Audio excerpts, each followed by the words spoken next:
आज हम बात करने वाले हैं नाबार्ड की वैकेंसी के बारे में, जिसे हम National Bank for Agriculture and Rural Development के नाम से भी जानते हैं। Welcome to Real GK Analysis YouTube channel. हमारे इस नए वीडियो में आप सभी का स्वागत है। आज हम दोस्तों एक और नई वैकेंसी के बारे में बात करने वाले हैं, जो कि है NABARD development assistant vacancy 2022। Again repeat कर देता हूं, नाबार्ड डेवलपमेंट असिस्टेंट वैकेंसी 2022।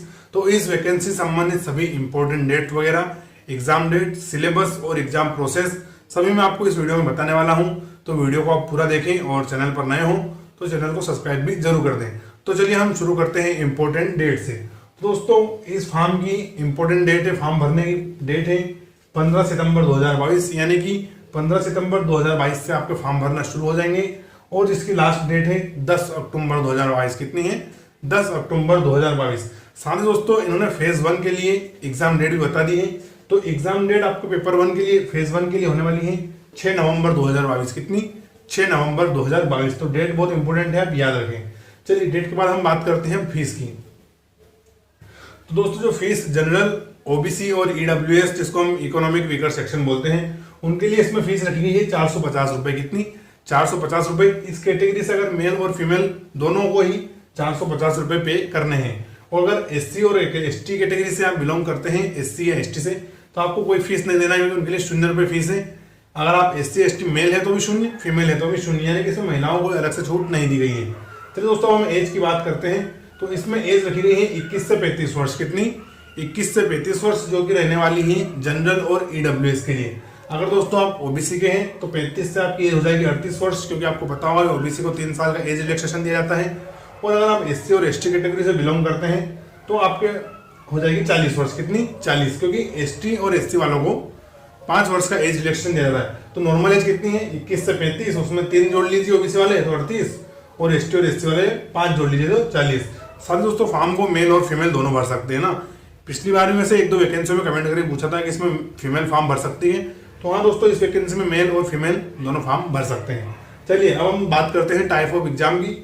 तो जो आपका एग्जाम रहने वाला है ऑनलाइन होने वाला है। टाइप ऑफ एग्जाम आपके दोनों पेपर ऑनलाइन मोड में लिए जाएंगे।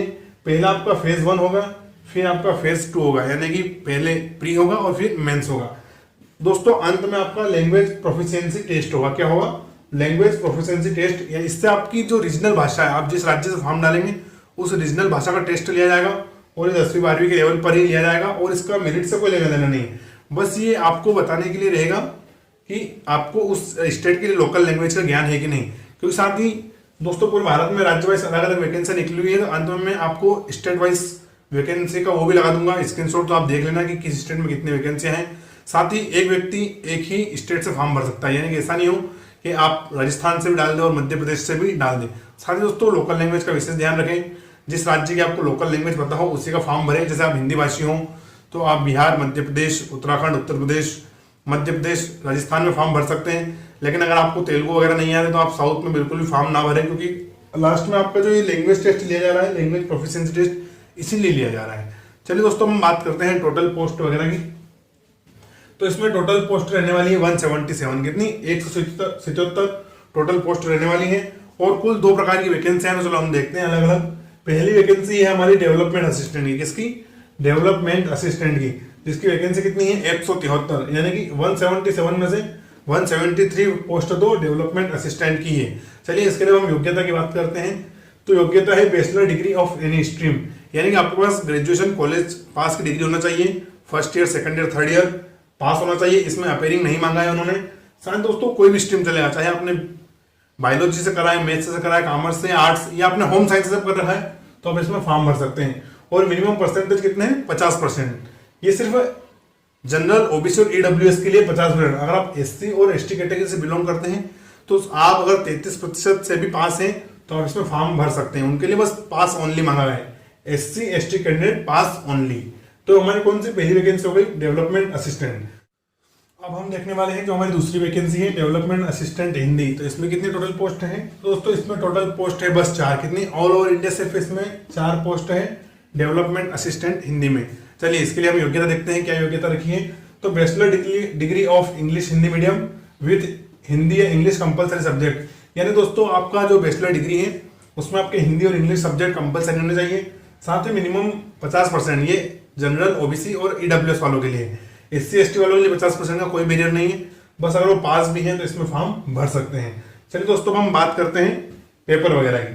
तो सिलेबस और हम पेपर देखते हैं। तो पहले हम देख रहे हैं डेवलपमेंट असिस्टेंट का पेपर जो कि प्री है, फिर हम देखेंगे डेवलपमेंट असिस्टेंट हिंदी का प्री पेपर।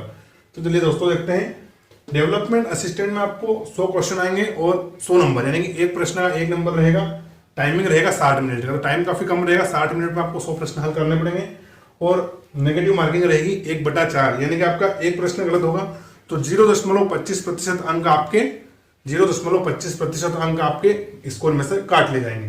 अब हम बात करते हैं सब्जेक्ट की। तो पहला सब्जेक्ट हो जाएगा आपका इंग्लिश लैंग्वेज का, जिसके टोटल प्रश्न आएंगे 40। दूसरा है आपका न्यूमेरिकल एबिलिटी यानी कि मैथ्स, जिसके प्रश्न आएंगे 30। और फिर है रीजनिंग से भी आपको 30 प्रश्न आने वाले हैं। तो टोटल कितना हो जाएंगे 100 प्रश्न। अब हम बात करेंगे डेवलपमेंट असिस्टेंट हिंदी वाले के लिए। इसका भी हम प्री का ही बात करेंगे। मैंने यहाँ पर मेंस का सब्जेक्ट नहीं लिखा है और मेंस के पेपर वगैरह के बारे में जानकारी नहीं दी है। अब हम देखते हैं प्री। तो उसमें भी 100 क्वेश्चन आएंगे और 100 मार्क्स, यानी कि जो इसका है वही सेम इसका है। टाइम 60 मिनट और वही नेगेटिव मार्किंग 0.25 अंक की रहने वाली है। चलिए हम सिलेबस देखते हैं। तो दोस्तों जो इंग्लिश लैंग्वेज के 40 प्रश्न, यानी कि जो यहाँ पूछा जा रहा है इंग्लिश लैंग्वेज सेम दोनों में पूछा जा रहा है, और टोटल प्रश्न कितने आएंगे 40। फिर आएगा प्रोफेशनल नॉलेज ऑफ हिंदी। क्या आएगा? प्रोफेशनल नॉलेज ऑफ हिंदी, जिसके टोटल प्रश्न कितने आने वाले हैं 30। और तीसरा हमारा हो जाएगा रीजनिंग से भी कितने प्रश्न आएंगे 30। टोटल कितने हो जाएंगे 100 प्रश्न। तो दोस्तों ये जो सब्जेक्ट, ये जो मैंने आपको बताया सिलेबस, ये प्री का रहने वाला है। मेंस का अलग रहने वाला है, उसका मैंने यहाँ पर मेंशन नहीं किया है। और साथ ही दोस्तों अब मैं आपको इसकी सैलरी के बारे में बताता हूँ। तो इसकी सैलरी आपको 32,300 रुपये रहने वाली इन हैंड। कितनी? 32,300 रुपये। ये मैंने लिखा नहीं था। तो काफी अच्छी वैकेंसी दोस्तों, आप इसमें फॉर्म भर सकते हैं। और चैनल पर नए हो तो चैनल को सब्सक्राइब जरूर कर दें और अपने अधिक से अधिक दोस्तों के साथ शेयर करें। वीडियो पूरा देखने के लिए थैंक यू। जय हिंद।